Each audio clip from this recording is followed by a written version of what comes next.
est sur l'un des derniers voyages de Syparis, en tout cas avec moi. Voilà, suite à l'achat d'un bateau un petit peu plus grand. Et ben celui-ci là, c'est un First 18. Et après ouais, 5-6 ans de belle navigation, de belle aventure, et bah ça y est, il est temps de s'en séparer. Alors on le ramène à son nouveau port d'attache, dans un petit chenal, et puis j'espère le vendre bientôt. Et puis si je peux rentrer ce matin sur la marée descendante, ça serait plutôt sympatoche, parce que sinon ça me fera attendre jusqu'à 18 h ce soir pour pouvoir rentrer dans le chenal à la nuit.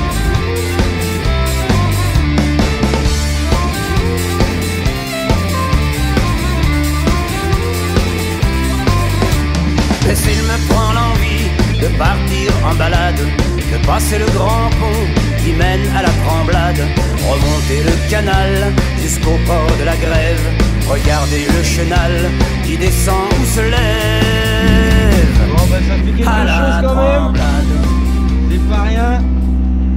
Après toutes ces années de navigation dans ce petit bateau de 5,50 m, bon là on le voit pas, il est tout en bordel, mais sinon il était super confortable finalement, avec tout à bord, hein, pilote automatique, électricité. J'étais autonome pour pas avoir à me brancher au quai, et jamais, en été jamais. De toute façon j'ai pas de consommation extraordinaire à part le pilote, les lumières, et puis charger les téléphones et les caméras éventuellement.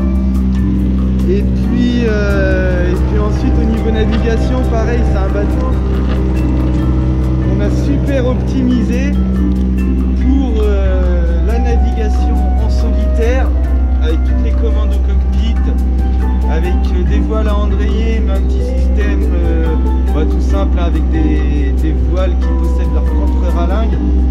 Et du coup ça me permettait d'avoir au moins toujours 2 voiles à poste que je pouvais affaler et hisser depuis le cockpit sans avoir à bouger de la barre. Allez, je vous retrouve un peu plus tard sur Syparis, parce que de toute façon on n'est pas encore arrivé.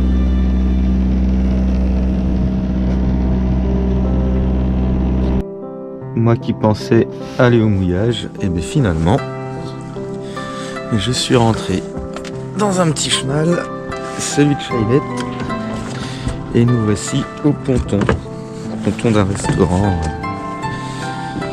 qui à cette époque là est fermé depuis longtemps. Voilà.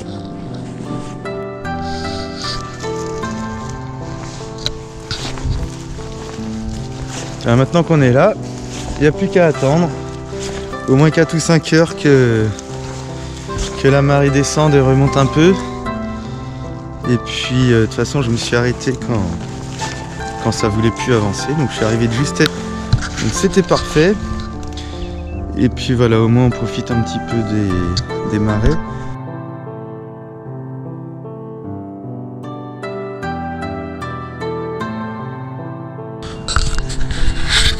Un petit moment d'attente avant que la marée elle monte, et j'espère que je me suis pas mis trop haut.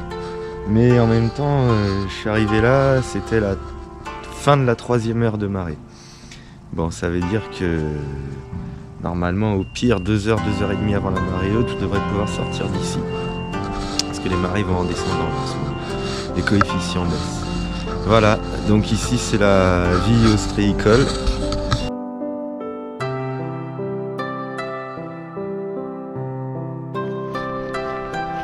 Voilà le spot. C'est là qu'on a attendu la renverse, bien sagement.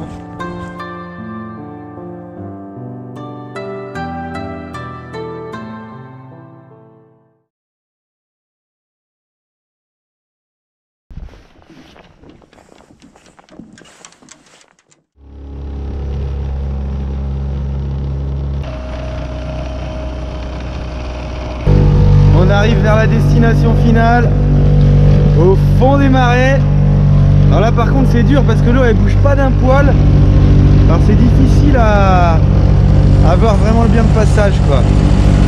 Mais bon, au pire il y a encore 2 heures de montant Même si je touche un peu le fond, je m'en sortirai.